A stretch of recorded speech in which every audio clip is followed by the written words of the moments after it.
ਬਲਕਾਰ ਸਿੰਘ ਹੰਝੂਆਂ ਨਾਲ ਭਰੀਆਂ ਅੱਖਾਂ ਲਈ ਆਪਣੇ ਕਮਰੇ ਵਿੱਚ ਬੈਠੇ ਹੋਏ ਸਨ ਅਤੇ ਲਗਾਤਾਰ ਕਮਰੇ ਦੀ ਕੰਧ ਤੇ ਲੱਗੀ ਆਪਣੀ ਪਤਨੀ ਦੀ ਤਸਵੀਰ ਨੂੰ ਦੇਖਦੇ ਜਾ ਰਹੇ ਸਨ। ਆਪਣੀ ਪਤਨੀ ਨਾਲ ਬਿਤਾਏ ਹੋਏ ਸੋਹਣੇ ਪਲਾਂ ਨੂੰ ਯਾਦ ਕਰ ਰਹੇ ਸਨ। ਉਹਨਾਂ ਦੀਆਂ ਅੱਖਾਂ ਤੋਂ ਲਗਾਤਾਰ ਹੰਝੂ ਵਹਿ ਰਹੇ ਸਨ। ਪਤਨੀ ਦੇ ਜਾਣ ਤੋਂ ਬਾਅਦ ਉਹਨਾਂ ਨੂੰ ਆਪਣਾ ਜੀਵਨ ਬਹੁਤ ਵੱਡਾ ਬੋਝ ਲੱਗ ਰਿਹਾ ਸੀ। ਅੱਜ ਸਵੇਰ ਤੋਂ ਹੀ ਬਲਕਾਰ ਸਿੰਘ ਦੀ ਸਿਹਤ ਖਰਾਬ ਸੀ। ਉਹਨਾਂ ਦੇ ਪੇਟ ਵਿੱਚ ਅਚਾਨਕ ਦਰਦ ਸ਼ੁਰੂ ਹੋਇਆ ਤੇ ਉਹਨਾਂ ਨੂੰ ਉਲਟੀਆਂ ਹੋਣੀਆਂ ਸ਼ੁਰੂ ਹੋ ਗਈਆਂ। ਸ਼ਾਇਦ ਖਰਾਬ ਖਾਣਾ ਖਾਣ ਕਰ ਉਹਨਾਂ ਨੂੰ ਤੇਜ਼ਾਬ ਬਣ ਗਿਆ ਸੀ। ਅੱਜ ਉਹਨਾਂ ਦਾ ਮੁੰਡਾ ਦਵਿੰਦਰ ਵੀ ਜਲਦੀ ਦਫ਼ਤਰ ਚਲਾ ਗਿਆ ਸੀ। ਬਲਕਾਰ ਸਿੰਘ ਨੇ ਆਪਣੀ ਨੂੰਹ ਨੂੰ ਕਿਹਾ, ਪੁੱਤ ਜਰਾ ਦਵਿੰਦਰ ਨੂੰ ਫੋਨ ਲਾ ਕੇ ਘਰ ਬੁਲਾ ਲੈ। ਮੇਰੀ ਸਿਹਤ ਕੁਝ ਜ਼ਿਆਦਾ ਹੀ ਖਰਾਬ ਲੱਗ ਰਹੀ ਹੈ। ਸਰੀਰ ਵਿੱਚ ਜਿਵੇਂ ਜਾਨ ਹੀ ਨਹੀਂ ਰਹੀ। ਬਲਕਾਰ ਸਿੰਘ ਦੇ ਇੰਨਾ ਕਹਿਣ ਦੀ ਦੇਰ ਸੀ ਕਿ ਨੂੰਹ ਸੁਨੀਤਾ ਤਾਂ ਜਿਵੇਂ ਉਹਨਾਂ ਤੇ ਗੁੱਸਾ ਕਰਨ ਨੂੰ ਤਿਆਰ ਸੀ। ਪਿਤਾ ਜੀ, ਤੁਹਾਨੂੰ ਤਾਂ ਹੋਰ ਕੋਈ ਕੰਮ ਹੈ ਹੀ ਨਹੀਂ ਸਿਵਾਏ ਮੇਰੇ ਪਤੀ ਦੇ ਖਰਚਾ ਵਧਾਉਣ ਤੋਂ।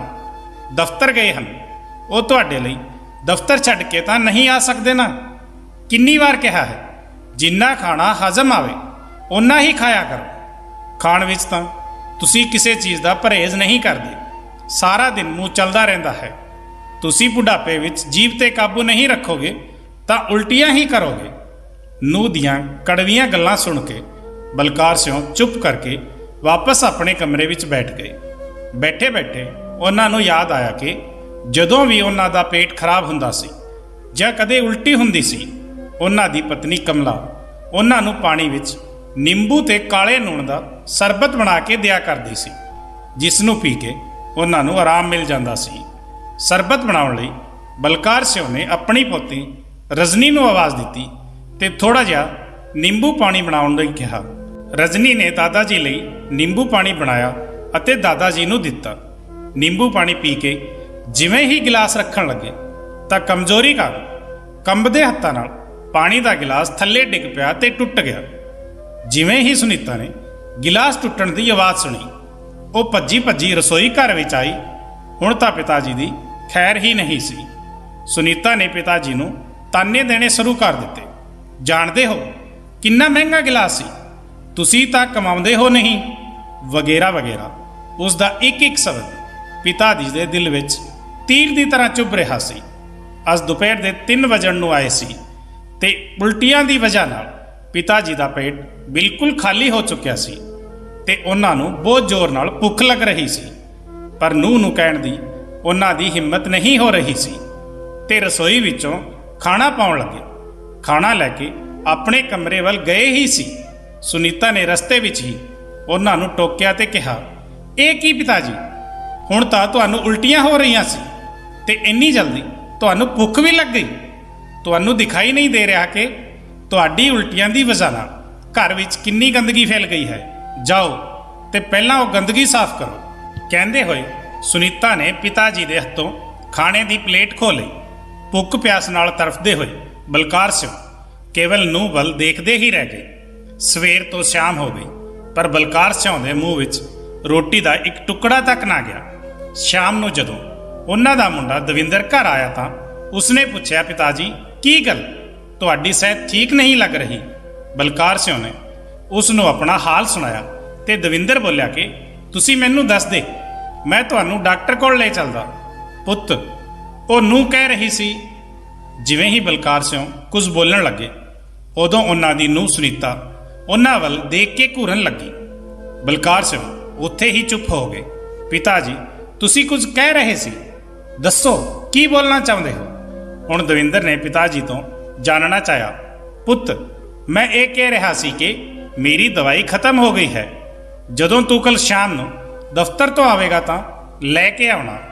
ਹਾਂ ਪਿਤਾ ਜੀ, ਤੁਹਾਡੀ ਦਵਾਈ ਤਾਂ ਮੈਂ 2 ਦਿਨ ਪਹਿਲਾਂ ਹੀ ਲੈ ਆਇਆ ਸੀ। ਮੈਂ ਸੁਨੀਤਾ ਨੂੰ ਦੇ ਦਿੱਤੀ ਸੀ। ਸੁਨੀਤਾ, ਤੂੰ ਪਿਤਾ ਜੀ ਨੂੰ ਦਵਾਈ ਕਿਉਂ ਨਹੀਂ ਦਿੱਤੀ। ਦਵਿੰਦਰ ਨੇ ਆਪਣੀ ਪਤਨੀ ਨੂੰ ਆਵਾਜ਼ ਲਗਾਉਂਦੇ ਹੋਏ ਕਿਹਾ। ਸੁਨੀਤਾ ਭੱਜ ਕੇ ਆਈ ਤੇ ਕਿਹਾ, ਜੀ ਮੈਂ ਉਹ ਕੰਮ ਵਿੱਚ ਭੁੱਲ ਗਈ ਸੀ, ਹੁਣੇ ਲੈ ਕੇ ਆਉਣੀ ਹਾਂ। ਪਿਤਾ ਜੀ ਨੇ ਮੈਨੂੰ ਪੁੱਛਿਆ ਹੀ ਨਹੀਂ। ਅਗਲੇ ਦਿਨ ਸਵੇਰੇ ਦਵਿੰਦਰ ਉੱਠਿਆ ਤਾਂ ਉਸਨੇ ਦੇਖਿਆ ਕਿ ਰਸੋਈ ਘਰ ਵਿੱਚ ਪਿਤਾ ਜੀ ਭਾਂਡੇ ਧੋ ਰਹੇ ਸਨ। ਦਵਿੰਦਰ ਨੇ ਕਿਹਾ, ਪਿਤਾ ਜੀ ਇਹ ਕੀ ਕਰ ਰਹੇ ਹੋ ਤੁਸੀਂ। ਤਾਂ ਪਿਤਾ ਜੀ ਨੇ ਕਿਹਾ, ਮਨ ਲਾਉਣ ਲਈ ਥੋੜਾ ਜਿਹਾ ਕੰਮ ਕਰ ਲੈਂਦਾ ਹਾਂ, ਮੈਂ ਆਪਣੀ ਖੁਸ਼ੀ ਨਾਲ ਕਰ ਰਿਹਾ ਹਾਂ। ਇਹ ਸੁਣ ਕੇ ਦਵਿੰਦਰ ਚੁੱਪ ਹੋ ਗਿਆ। ਹੁਣ ਦਵਿੰਦਰ ਤਿਆਰ ਹੋ ਕੇ ਦਫ਼ਤਰ ਲਈ ਚਲਾ ਗਿਆ ਤਾਂ ਸੁਨੀਤਾ ਪਿਤਾ ਜੀ ਨੂੰ ਬੋਲੀ, ਅੱਛਾ, ਦਵਾਈਆਂ ਨਾ ਮਿਲਣ ਤੇ ਤੁਸੀਂ ਮੇਰੀ ਉਹਨਾਂ ਨੂੰ ਸ਼ਿਕਾਇਤ ਕਰ ਰਹੇ ਸੀ ਤੇ ਅੱਜ ਉਹਨਾਂ ਦੇ ਸਾਹਮਣੇ ਹੀ ਭਾਂਡੇ ਧੋਣੇ ਸ਼ੁਰੂ ਕਰ ਦਿੱਤੇ। ਥੋੜੀ ਦੇਰ ਲਈ ਰੁਕ ਨਹੀਂ ਸਕਦੇ ਸੀ। ਦਿਖਾਉਣਾ ਜ਼ਰੂਰੀ ਸੀ ਕਿ ਮੈਂ ਤੁਹਾਡੇ ਤੋਂ ਘਰ ਦਾ ਕੰਮ ਕਰਵਾਉਂਦੀ ਹਾਂ। ਤਾਂ ਠੀਕ ਹੈ, ਤੁਹਾਡੀ ਅੱਜ ਵੀ ਖਾਣੇ ਤੋਂ ਛੁੱਟੀ। ਇਹ ਸੁਣ ਕੇ ਬਲਕਾਰ ਸਿੰਘ ਨੂੰਹ ਦੇ ਅੱਗੇ ਹੱਥ ਜੋੜ ਕੇ ਮਿੰਨਤਾਂ ਕਰਨ ਲੱਗੇ ਤੇ ਕਿਹਾ ਕਿ ਪੁੱਤ, 2 ਦਿਨ ਹੋ ਗਏ ਹਨ ਮੈਨੂੰ ਖਾਣਾ ਖਾਦੇ ਹੋਏ। ਭੁੱਖ ਦੇ ਮਾਰੇ ਮੇਰੀ ਜਾਨ ਨਿਕਲੀ ਜਾ ਰਹੀ ਹੈ। ਖਾਣ ਲਈ 2 ਰੋਟੀਆਂ ਤਾਂ ਦੇ ਦਿਓ। ਕਹਿੰਦੇ ਹੋਏ ਬਲਕਾਰ ਸਿੰਘ ਦੀਆਂ ਅੱਖਾਂ ਵਿੱਚੋਂ ਹੰਝੂਆਂ ਦਾ ਸਮੁੰਦਰ ਵਹਿਣ ਲੱਗਾ। ਸੁਨੀਤਾ ਨੇ ਥੋੜਾ ਜਿਹਾ ਤਰਸ ਦਿਖਾਉਂਦੇ ਹੋਏ ਬਲਕਾਰ ਸਿੰਘ ਨੂੰ ਰਾਤ ਦੀ ਪਈ ਬਾਸੀ ਰੋਟੀ ਦੇ ਦਿੱਤੀ ਤੇ ਨਾਲ ਹੀ ਉਹਨਾਂ ਦੇ ਅੱਗੇ ਚਾਹ ਰੱਖਦੇ ਹੋਏ ਕਿਹਾ, ਆ ਲੈ, ਅੱਜ ਤਾਂ ਤੁਹਾਨੂੰ ਰੋਟੀ ਤੇ ਚਾਹ ਦੇ ਰਹੀ ਹਾਂ, ਪਰ ਅੱਗੇ ਤੋਂ ਤੁਸੀਂ ਕਿਸੇ ਨੂੰ ਕੋਈ ਵੀ ਸ਼ਿਕਾਇਤ ਕਰਨ ਦੀ ਕੋਸ਼ਿਸ਼ ਕੀਤੀ ਤਾਂ ਆਪਣਾ ਅੰਜਾਮ ਸੋਚ ਲੈਣਾ। ਇਹ ਕਹਿ ਕੇ ਸੁਨੀਤਾ ਤਿਆਰ ਹੋ ਕੇ ਆਪਣੀ ਕਿਟੀ ਪਾਰਟੀ ਵਿੱਚ ਚਲੀ ਗਈ। ਬਲਕਾਰ ਸਿੰਘ ਆਪਣੀ ਪਤਨੀ ਦੀ ਤਸਵੀਰ ਵੱਲ ਦੇਖਣ ਲੱਗੇ ਅਤੇ ਬੋਲਣ ਲੱਗੇ, ਦੇਖ ਰਹੀ ਹੈ ਭਗਵਾਨ, ਇਦਾਂ ਦਾ ਖਾਣਾ ਤਾਂ ਕਿਸੇ ਭਿਖਾਰੀ ਨੂੰ ਵੀ ਨਹੀਂ ਦਿੱਤਾ ਹੋਵੇਗਾ। ਉਹਨਾਂ ਦੀ ਪਤਨੀ ਨੂੰ ਮਰੇ 6 ਮਹੀਨੇ ਹੋ ਚੁੱਕੇ ਸਨ ਤੇ ਇਹਨਾਂ 6 ਮਹੀਨਿਆਂ ਵਿੱਚ ਉਹੀ ਜਾਣਦੇ ਸਨ ਕਿ ਉਹਨਾਂ ਨੇ ਇੱਕ ਸਾਹ ਕਿਵੇਂ ਲਿਆ। ਖੈਰ 2 ਦਿਨਾਂ ਦੇ ਭੁੱਖੇ ਸੀ ਤਾਂ ਬਲਕਾਰ ਸਿੰਘ ਪੁਰਾਣੀ ਬਾਸੀ ਰੋਟੀਆਂ ਤੇ ਟੁੱਟ ਪਏ। ਅਗਲੇ ਦਿਨ ਸਵੇਰੇ ਬਲਕਾਰ ਸਿੰਘ ਆਪਣੇ ਮੁੰਡੇ ਨੂੰ ਬੋਲੇ, ਪੁੱਤ, ਦੇਖੀ ਮੇਰੀ ਇਹ ਐਨਕ ਟੁੱਟ ਗਈ ਹੈ। ਸ਼ਾਮ ਨੂੰ ਜਦੋਂ ਤੂੰ ਦਫ਼ਤਰ ਤੋਂ ਆਵੇਗਾ ਤਾਂ ਇਸ ਨੂੰ ਠੀਕ ਕਰਵਾਉਂਦੇ ਆਉਣਾ। ਪਿਤਾ ਜੀ, ਤੁਹਾਡੀ ਐਨਕ ਤਾਂ ਪੂਰੀ ਤਰ੍ਹਾਂ ਟੁੱਟ ਗਈ ਹੈ। ਇਹ ਕਹਿੰਦੇ ਹੋਏ ਦਵਿੰਦਰ ਨੇ ਸੁਨੀਤਾ ਨੂੰ ਆਵਾਜ਼ ਲਗਾਈ ਤੇ ਕਿਹਾ, ਅੱਜ ਪਿਤਾ ਜੀ ਨੂੰ ਨਾਲ ਲੈ ਜਾ ਕੇ ਉਹਨਾਂ ਦੀਆਂ ਅੱਖਾਂ ਵੀ ਟੈਸਟ ਕਰਵਾ ਦੇਣਾ ਤੇ ਉਹਨਾਂ ਦੇ ਲਈ ਨਵੀਂ ਐਨਕ ਵੀ ਬਣਵਾ ਲੈਣਾ। ਸੁਨੀਤਾ ਨੇ ਦਵਿੰਦਰ ਦੇ ਸਾਹਮਣੇ ਆਗਿਆਕਾਰੀ ਪਤਨੀ ਬਣਦੇ ਹੋਏ ਹਾਂ ਵਿੱਚ ਗਰਦਨ ਤਾਂ ਹਿਲਾ ਦਿੱਤੀ, ਪਰ ਦਵਿੰਦਰ ਦੇ ਜਾਂਦੇ ਹੀ ਜਵਾਲਾਮੁਖੀ ਵਾਂਗੂ ਫੁੱਟ ਪਈ। ਪਿਤਾ ਜੀ, ਤੁਹਾਨੂੰ ਚੈਨ ਨਹੀਂ ਆਉਂਦਾ ਕਿ ਰੋਜ਼ ਕੋਈ ਨਾ ਕੋਈ ਨਵਾਂ ਖਰਚਾ ਲੈ ਕੇ ਬੈਠ ਜਾਂਦੇ ਹੋ। ਪੁੱਤ, ਮੈਨੂੰ ਅੱਖਾਂ ਤੋਂ ਦਿਖਾਈ ਨਹੀਂ ਦੇ ਰਿਹਾ ਸੀ, ਇਸ ਲਈ ਮੈਂ ਦਵਿੰਦਰ ਨੂੰ ਕਹਿ ਦਿੱਤਾ। ਵੈਸੇ ਤਾਂ ਤੂੰ ਵੀ ਜਾਣਦੀ ਹੈ ਕਿ ਮੈਂ ਕੋਈ ਫालतू ਦਾ ਖਰਚਾ ਨਹੀਂ ਕਰਦਾ ਹਾਂ। ਬਲਕਾਰ ਸਿੰਘ ਡਰਦੇ ਡਰਦੇ ਬੋਲੇ, ਅੱਛਾ, ਕਹਿ ਤਾਂ ਐਵੇਂ ਰਹੇ ਹੋ ਜਿਵੇਂ ਸਾਰਾ ਦਿਨ ਦਫ਼ਤਰ ਵਿੱਚ ਬੈਠਦੇ ਹੋ ਅਤੇ ਕੰਮ ਕਰਦੇ ਹੋ, ਜਿਸ ਲਈ ਤੁਹਾਨੂੰ ਐਨਕ ਦੀ ਜ਼ਰੂਰਤ ਹੈ। ਸਾਰਾ ਦਿਨ ਤਾਂ ਤੁਸੀਂ ਘਰ ਵਿੱਚ ਹੀ ਰਹਿੰਦੇ ਹੋ ਤੇ ਰੋਟੀਆਂ ਤੋੜਦੇ ਹੋ। ਇੱਕ ਗੱਲ ਧਿਆਨ ਨਾਲ ਸੁਣ ਲਓ, ਜੇ 2 ਵਕਤ ਦੀ ਰੋਟੀ ਖਾਣੀ ਹੈ ਤਾਂ ਚੁੱਪਚਾਪ ਆਪਣੇ ਕਮਰੇ ਵਿੱਚ ਬੈਠੇ ਰਹੋ। ਮੈਂ ਤਾਂ ਪਰੇਸ਼ਾਨ ਹੋ ਗਈ ਹਾਂ। ਜੇ ਰੋਜ਼-ਰੋਜ਼ ਇਦਾਂ ਹੀ ਚੱਲਦਾ ਰਿਹਾ ਤਾਂ ਦੇਖ ਲੈਣਾ, ਇੱਕ ਦਿਨ ਬਿਰਧ ਆਸ਼ਰਮ ਭੇਜ ਦੇਵਾਂਗੀ, ਫਿਰ ਮੈਨੂੰ ਨਾ ਕਹਿਣਾ।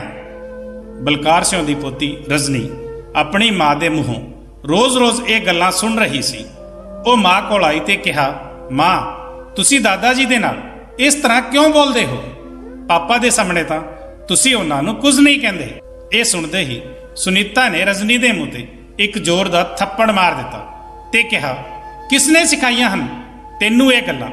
ਖਬਰਦਾਰ, ਅੱਜ ਤੋਂ ਬਾਅਦ ਆਪਣੇ ਦਾਦਾ ਜੀ ਕੋਲ ਬੈਠੀ ਤਾਂ। ਨੂੰਹ ਦੀਆਂ ਗੱਲਾਂ ਸੁਣ ਕੇ ਬਲਕਾਰ ਸਿੰਘ ਦਾ ਕਲੇਜਾ ਤਾਂ ਜਿਵੇਂ ਛਲਣੀ ਹੀ ਹੋ ਗਿਆ ਸੀ।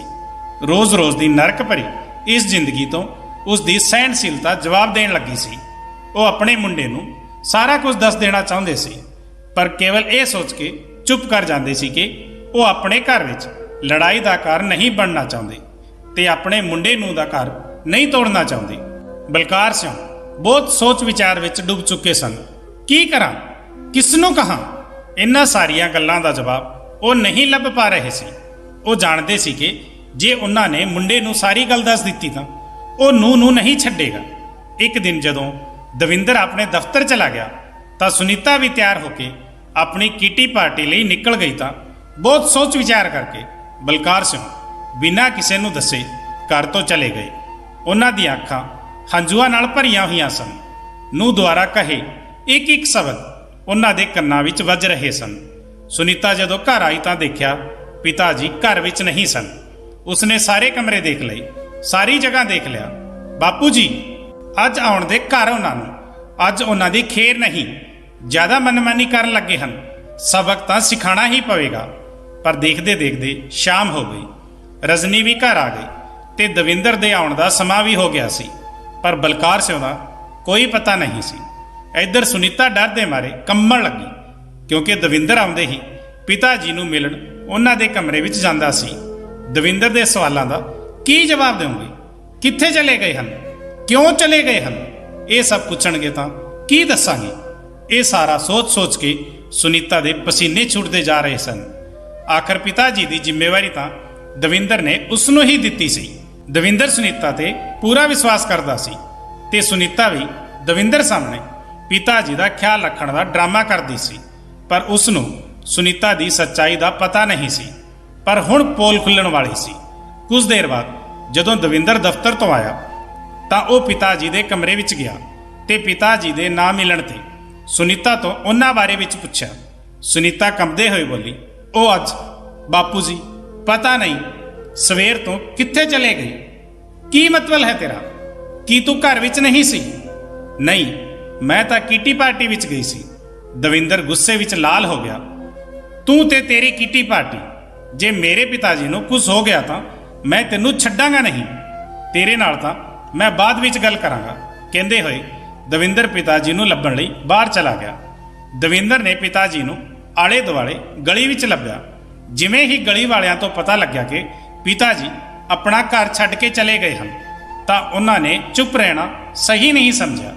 ਉਹਨਾਂ ਨੇ ਸੁਨੀਤਾ ਦੀ ਸਾਰੀ ਪੋਲ ਖੋਲ ਦਿੱਤੀ ਕਿ ਸੁਨੀਤਾ ਪਿਤਾ ਜੀ ਤੋਂ ਕੰਮ ਕਰਵਾਉਂਦੀ ਸੀ ਤੇ ਭਾਂਡੇ ਧੋਂਦੀ ਸੀ ਤੇ ਬਦਲੇ ਵਿੱਚ ਉਹਨਾਂ ਨੂੰ ਖਾਣ ਲਈ 2 ਵਕਤ ਦੀ ਰੋਟੀ ਵੀ ਉਸ ਤੋਂ ਨਹੀਂ ਦਿੱਤੀ ਜਾਂਦੀ ਸੀ। ਇਹ ਸੁਣ ਕੇ ਦਵਿੰਦਰ ਤੇ ਤਾਂ ਜਿਵੇਂ ਕੋਈ ਪਹਾੜ ਟੁੱਟ ਗਿਆ ਹੋਵੇ। ਉਸ ਨੂੰ ਉਹ ਪਲ ਯਾਦ ਆਉਣ ਲੱਗਿਆ ਜਦੋਂ ਪਿਤਾ ਜੀ ਉਸ ਨੂੰ ਕਹਿਣਾ ਚਾਹੁੰਦੇ ਸੀ, ਪਰ ਕਹਿੰਦੇ ਵਿੱਚ ਹੀ ਚੁੱਪ ਹੋ ਗਏ ਸੀ। ਸ਼ਾਇਦ ਸੁਨੀਤਾ ਦੇ ਡਰ ਕਾਰਨ ਹੀ ਪਿਤਾ ਜੀ ਕੁਝ ਬੋਲ ਨਹੀਂ ਪਾਏ ਸੀ। ਕਿੰਨਾ ਅਣਜਾਣ ਤੇ ਲਾਪਰਵਾਹ ਸੀ ਜੋ ਮੈਂ ਸੁਨੀਤਾ ਤੇ ਅੱਖਾਂ ਬੰਦ ਕਰਕੇ ਵਿਸ਼ਵਾਸ ਕੀਤਾ ਤੇ ਆਪਣੇ ਪਿਤਾ ਜੀ ਦੀਆਂ ਭਾਵਨਾਵਾਂ ਨੂੰ ਸਮਝ ਨਾ ਸਕਿਆ। ਇਹ ਸੋਚਦੇ ਦਵਿੰਦਰ ਪਿਤਾ ਜੀ ਦੀ ਖੋਜ ਵਿੱਚ ਭੱਜਣ ਲੱਗਿਆ। ਅਚਾਨਕ ਉਸ ਨੂੰ ਖਿਆਲ ਆਇਆ, ਪਿਤਾ ਜੀ ਆਪਣੇ ਪਿੰਡ ਜਾਣ ਲਈ ਨਿਕਲੇ ਹੋਣਗੇ ਤੇ ਹੋਵੇ ਨਾ ਹੋਵੇ ਉਹ ਮੈਨੂੰ ਰੇਲਵੇ ਸਟੇਸ਼ਨ ਤੇ ਹੀ ਮਿਲਣਗੇ। ਦਵਿੰਦਰ ਭੱਜਦੇ ਰੇਲਵੇ ਸਟੇਸ਼ਨ ਤੇ ਪਹੁੰਚਾ, ਪਰ ਉੱਥੇ ਵੀ ਪਿਤਾ ਜੀ ਕਿਤੇ ਵੀ ਦਿਖਾਈ ਨਹੀਂ ਦਿੱਤੇ। ਉਹ ਥੱਕ ਹਾਰ ਕੇ ਪਲੇਟਫਾਰਮ ਤੇ ਬੈਠ ਗਿਆ ਅਤੇ ਸਾਹਮਣੇ ਹੀ ਦੇਖਿਆ ਕਿ ਪਿਤਾ ਜੀ ਵੀ ਪਲੇਟਫਾਰਮ ਤੇ ਹੀ ਬੈਠੇ ਹੋਏ ਸਨ ਤੇ ਲਗਾਤਾਰ ਹੰਝੂ ਵਹਾ ਰਹੇ ਸਨ। ਉਹਨਾਂ ਨੂੰ ਰੋਂਦੇ ਦੇਖ ਕੇ ਦਵਿੰਦਰ ਨੂੰ ਵੀ ਆਪਣੇ ਦਿਲ ਤੇ 100 ਛੁਰੀਆਂ ਚੱਲਣ ਦੇ ਬਰਾਬਰ ਦਰਦ ਮਹਿਸੂਸ ਹੋਇਆ। ਜੋ ਪਿਤਾ ਜੀ ਕਦੇ ਆਤਮ ਸਨਮਾਨ ਨਾਲ ਉਸ ਘਰ ਵਿੱਚ ਰਹਿੰਦੇ ਸਨ, ਅੱਜ ਉਹ ਮੇਰੇ ਕਾਰਨ ਇਸ ਹਾਲਤ ਵਿੱਚ ਪਹੁੰਚ ਗਏ ਹਨ। ਦਵਿੰਦਰ ਭੱਜ ਕੇ ਆਪਣੇ ਪਿਤਾ ਜੀ ਕੋਲ ਗਿਆ। ਪਿਤਾ ਜੀ ਨੂੰ ਦੇਖ ਕੇ ਉਹਨਾਂ ਦੇ ਗਲ ਲੱਗ ਗਿਆ ਤੇ ਉਹ ਫੁੱਟ ਕੇ ਰੋਣ ਲੱਗਿਆ। ਮੁੰਡੇ ਨੂੰ ਦੇਖ ਕੇ ਬਲਕਾਰ ਸਿੰਘ ਵੀ ਆਪਣੇ ਆਪ ਨੂੰ ਸੰਭਾਲ ਨਾ ਸਕੇ। ਆਪਣੇ ਦਿਲ ਦਾ ਦਰਦ ਮੁੰਡੇ ਅੱਗੇ ਖਾਲੀ ਕਰ ਦਿੱਤਾ। ਪਿਤਾ ਜੀ, ਮੈਨੂੰ ਸਾਰਾ ਪਤਾ ਲੱਗ ਗਿਆ ਹੈ ਕਿ ਸੁਨੀਤਾ ਨੇ ਤੁਹਾਡੇ ਨਾਲ ਕਿਵੇਂ ਵਰਤਾਅ ਕੀਤਾ ਹੈ, ਤੁਹਾਡੇ ਤੇ ਕਿੰਨਾ ਅਤਿਆਚਾਰ ਕੀਤਾ ਹੈ, ਪਰ ਤੁਸੀਂ ਅੱਜ ਤੱਕ ਚੁੱਪ ਕਿਉਂ ਸੀ? ਇਹ ਵੀ ਮੈਂ ਜਾਣ ਗਿਆ ਹਾਂ। ਅੱਜ ਤੱਕ ਜੋ ਹੋਇਆ ਸੋ ਹੋਇਆ। ਅੱਜ ਤੋਂ ਬਾਅਦ ਐਦਾਂ ਨਹੀਂ ਹੋਵੇਗਾ। ਸੁਨੀਤਾ ਨੇ ਜੋ ਜ਼ਖਮ ਤੁਹਾਨੂੰ ਦਿੱਤੇ ਹਨ, ਉਸ ਹਰ ਇੱਕ ਜ਼ਖਮ ਦਾ ਹਿਸਾਬ ਉਸ ਨੂੰ ਦੇਣਾ ਹੀ ਪਵੇਗਾ। ਪਿਤਾ ਜੀ, ਹੁਣ ਤੁਸੀਂ ਮੇਰੇ ਨਾਲ ਘਰ ਚੱਲੋ। ਦਵਿੰਦਰ ਆਪਣੇ ਪਿਤਾ ਜੀ ਦਾ ਹੱਥ ਫੜ ਕੇ ਘਰ ਵੱਲ ਜਾਣ ਲੱਗਿਆ ਤਾਂ ਬਲਕਾਰ ਸਿੰਘ ਨੇ ਘਰ ਜਾਣ ਤੋਂ ਮਨਾ ਕਰ ਦਿੱਤਾ। ਨਹੀਂ ਪੁੱਤਰ, ਮੈਂ ਤੇਰੇ ਤੇ ਨੂੰਹ ਦੇ ਵਿੱਚ ਲੜਾਈ ਦਾ ਕਾਰਨ ਨਹੀਂ ਬਣਨਾ ਚਾਹੁੰਦਾ। ਮੈਂ ਚਾਹੁੰਦਾ ਹਾਂ ਕਿ ਤੁਸੀਂ ਦੋਵੇਂ ਸੁਖੀ ਰਹੋ। ਮੇਰਾ ਆਸ਼ੀਰਵਾਦ ਹਮੇਸ਼ਾ ਤੁਹਾਡੇ ਨਾਲ ਹੈ, ਪਰ ਮੈਂ ਘਰ ਵਾਪਸ ਨਹੀਂ ਜਾਵਾਂਗਾ। ਦਵਿੰਦਰ ਕਿਸੇ ਤਰ੍ਹਾਂ ਪਿਤਾ ਜੀ ਨੂੰ ਮਨਾ ਕੇ ਘਰ ਵਾਪਸ ਲੈ ਆਇਆ। ਘਰ ਆਉਂਦੇ ਹੀ ਸੁਨੀਤਾ ਨੂੰ ਵੇਖ ਕੇ ਦਵਿੰਦਰ ਦਾ ਖੂਨ ਖੋਲ ਉੱਠਿਆ। ਦਵਿੰਦਰ ਨੇ ਸੁਨੀਤਾ ਤੋਂ ਕੋਈ ਸਵਾਲ ਨਹੀਂ ਕੀਤਾ, ਨਾ ਹੀ ਸੁਨੀਤਾ ਨੂੰ ਕੁਝ ਬੋਲਣ ਦਾ ਮੌਕਾ ਦਿੱਤਾ। ਆਉਂਦੇ ਹੀ ਉਸ ਦੇ ਮੂੰਹ ਤੇ 4 ਥੱਪੜ ਜੜ ਦਿੱਤੇ। ਅੱਜ ਇਹ ਨਜ਼ਾਰਾ ਉਸ ਦੇ ਮੁਹੱਲੇ ਵਾਲੇ ਵੀ ਦੇਖ ਰਹੇ ਸੀ, ਪਰ ਕਿਸੇ ਨੇ ਆ ਕੇ ਦਵਿੰਦਰ ਨੂੰ ਨਹੀਂ ਰੋਕਿਆ। ਦਵਿੰਦਰ ਦਾ ਗੁੱਸਾ ਦੇਖ ਕੇ ਸੁਨੀਤਾ ਦੇ ਹੋਸ਼ ਉੱਡ ਗਏ। ਉਸ ਦਾ ਮੂੰਹ ਗੁੱਸੇ ਵਿੱਚ ਲਾਲ ਹੋ ਗਿਆ ਅਤੇ ਉਹ ਅੱਜ ਸੁਨੀਤਾ ਨੂੰ ਨਹੀਂ ਛੱਡਣ ਵਾਲਾ ਸੀ। ਇਹ ਸਾਫ਼-ਸਾਫ਼ ਨਜ਼ਰ ਆ ਰਿਹਾ ਸੀ। ਜਲੀਲ ਔਰਤ, ਮੈਂ ਤੇਰੇ ਤੇ ਵਿਸ਼ਵਾਸ ਕੀਤਾ ਸੀ, ਆਪਣੇ ਪਿਤਾ ਜੀ ਨੂੰ ਤੇਰੇ ਸਹਾਰੇ ਛੱਡਿਆ ਸੀ ਤੇ ਤੂੰ ਮੇਰੇ ਵਿਸ਼ਵਾਸ ਦਾ ਗਲਤ ਫਾਇਦਾ ਉਠਾਇਆ। ਮੈਂ ਤਾਂ ਇਹ ਸੋਚਦਾ ਸੀ ਕਿ ਮੇਰੇ ਪਿਤਾ ਜੀ ਘਰ ਵਿੱਚ ਰਹਿ ਕੇ ਬਹੁਤ ਖੁਸ਼ ਹਨ, ਪਰ ਨਹੀਂ। ਪਰ ਤੂੰ ਤਾਂ ਉਹਨਾਂ ਦਾ ਜਿਉਣਾ ਹਰਾਮ ਕਰ ਦਿੱਤਾ ਤੇ ਮੇਰੇ ਸਾਹਮਣੇ ਉਹਨਾਂ ਦਾ ਖਿਆਲ ਰੱਖਣ ਦਾ ਡਰਾਮਾ ਕਰਦੀ ਸੀ। ਜਿੰਨਾ ਦੁੱਖ ਤੂੰ ਮੇਰੇ ਪਿਤਾ ਜੀ ਨੂੰ ਦਿੱਤਾ ਹੈ, ਉਸ ਨੂੰ ਤਾਂ ਮੈਂ ਤੇਰੇ ਤੋਂ ਵਿਆਜ ਸਮੇਤ ਵਾਪਸ ਲਵਾਂਗਾ। ਤੂੰ ਹੁਣੇ ਇਸੇ ਸਮੇਂ ਮੇਰੇ ਘਰ ਤੋਂ ਨਿਕਲ ਜਾ। ਦਵਿੰਦਰ ਨੇ ਸੁਨੀਤਾ ਦੇ ਮਾਂ-ਬਾਪ ਨੂੰ ਫੋਨ ਕੀਤਾ ਤੇ ਉਸ ਦੀ ਮਾਂ ਨੂੰ ਕਿਹਾ ਕਿ ਅੱਜ ਤੋਂ ਮੈਂ ਤੁਹਾਡੀ ਧੀ ਨਾਲ ਆਪਣੇ ਸਾਰੇ ਰਿਸ਼ਤੇ ਖਤਮ ਕਰਦਾ ਹਾਂ। ਆ ਜਾਓ ਤੇ ਆਪਣੀ ਧੀ ਨੂੰ ਲੈ ਜਾਓ, ਮੈਨੂੰ ਇਸ ਦੀ ਕੋਈ ਜ਼ਰੂਰਤ ਨਹੀਂ ਹੈ। ਹੋਰ ਹਾਂ, ਮੇਰੀ ਧੀ ਰਜਨੀ ਮੇਰੇ ਨਾਲ ਰਹੇਗੀ। ਤਲਾਕ ਦਾ ਨੋਟਿਸ ਮੈਂ ਤੁਹਾਡੇ ਘਰ ਪਹੁੰਚਾ ਦੇਵਾਂਗਾ। ਦਵਿੰਦਰ ਨੇ ਜੋ ਕੀਤਾ ਉਹ ਦੇਖ ਕੇ ਸੁਨੀਤਾ ਹੈਰਾਨ ਰਹਿ ਗਈ। ਬਲਕਾਰ ਸਿੰਘ ਬੋਲੇ, ਪੁੱਤਰ ਗੁੱਸਾ ਸ਼ਾਂਤ ਕਰ ਤੇ ਮੇਰੀ ਗੱਲ ਧਿਆਨ ਨਾਲ ਸੁਣ। ਤੈਨੂੰ ਮੇਰੀ ਵਜ੍ਹਾ ਨਾਲ ਆਪਣੀ ਪਤਨੀ ਨਾਲ ਰਿਸ਼ਤਾ ਨਹੀਂ ਤੋੜਨਾ ਚਾਹੀਦਾ। ਹੁਣ ਤੁਸੀਂ ਪਤੀ ਪਤਨੀ ਹੀ ਨਹੀਂ, ਮਾਂ-ਬਾਪ ਵੀ ਹੋ। ਸੋਚੋ ਤੁਹਾਡੀ ਧੀ ਤੇ ਕੀ ਗੁਜ਼ਰੇਗੀ। ਮੇਰਾ ਕੀ ਹੈ, ਮੈਂ ਤਾਂ ਕਿਤੇ ਵੀ ਰਹਿ ਲਵਾਂਗਾ। ਨਹੀਂ ਪਿਤਾ ਜੀ, ਇਹ ਘਰ ਮੇਰੇ ਤੋਂ ਪਹਿਲਾਂ ਤੁਹਾਡਾ ਹੈ। ਤੁਸੀਂ ਇਸ ਘਰ ਦੇ ਮਾਲਕ ਹੋ। ਤੁਹਾਡੇ ਤੋਂ ਇਹ ਘਰ ਕੋਈ ਵੀ ਖੋ ਨਹੀਂ ਸਕਦਾ। ਜੇ ਕੋਈ ਘਰ ਛੱਡ ਕੇ ਜਾਵੇਗਾ ਉਹ ਸੁਨੀਤਾ ਜਾਵੇਗੀ। ਮੈਨੂੰ ਆਪਣੇ ਪਿਤਾ ਦੀ ਜ਼ਰੂਰਤ ਹੈ, ਉਸ ਨੂੰ ਆਪਣੇ ਸਹੁਰੇ ਦੀ ਜ਼ਰੂਰਤ ਨਹੀਂ ਹੈ। ਇਸ ਲਈ ਉਹ ਘਰ ਛੱਡ ਕੇ ਜਾ ਸਕਦੀ ਹੈ। ਇਹ ਕਹਿ ਕੇ ਦਵਿੰਦਰ ਨੇ ਸੁਨੀਤਾ ਦੇ ਕੱਪੜੇ ਬੈਗ ਵਿੱਚ ਪੈਕ ਕਰਨੇ ਸ਼ੁਰੂ ਕਰ ਦਿੱਤੇ। ਸੁਨੀਤਾ ਉੱਚੀ ਉੱਚੀ ਰੋਂਦੇ ਹੋਏ ਪਿਤਾ ਜੀ ਦੇ ਪੈਰਾਂ ਵਿੱਚ ਡਿੱਗ ਪਈ ਤੇ ਮਾਫੀ ਮੰਗਣ ਲੱਗੀ। ਪਿਤਾ ਜੀ, ਮੈਨੂੰ ਬਹੁਤ ਸ਼ਰਮ ਆ ਰਹੀ ਹੈ। ਮੈਂ ਤੁਹਾਡੇ ਨਾਲ ਬਹੁਤ ਬੁਰਾ ਸਲੂਕ ਕੀਤਾ। ਇਹ ਵੀ ਨਹੀਂ ਸੋਚਿਆ ਕਿ ਮਾਂ ਦੇ ਜਾਣ ਤੋਂ ਬਾਅਦ ਤੁਸੀਂ ਕਿੰਨਾ ਇਕੱਲਾ ਮਹਿਸੂਸ ਕਰਦੇ ਹੋਵੋਗੇ। ਅੱਜ ਮੈਂ ਆਪਣੇ ਕੀਤੇ ਤੇ ਬਹੁਤ ਸ਼ਰਮਿੰਦਾ ਹਾਂ।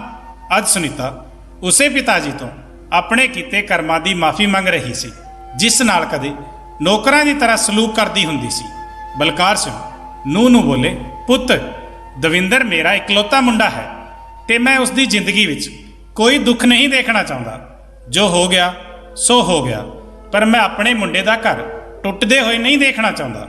ਇਸ ਲਈ ਮੈਂ ਤੈਨੂੰ ਮਾਫ ਕਰ ਦਿੱਤਾ ਹੈ।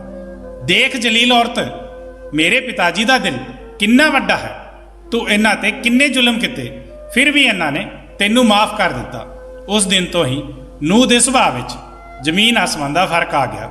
ਅਗਲੇ ਦਿਨ ਸੁਨੀਤਾ ਪਿਤਾ ਜੀ ਦੇ ਕਮਰੇ ਵਿੱਚ ਆਈ ਤੇ ਕਿਹਾ, ਪਿਤਾ ਜੀ ਤੁਹਾਡੀ ਚਾਹ ਰੱਖ ਕੇ ਸੁਨੀਤਾ ਨੇ ਪਿਤਾ ਜੀ ਦਾ ਆਸ਼ੀਰਵਾਦ ਲਿਆ।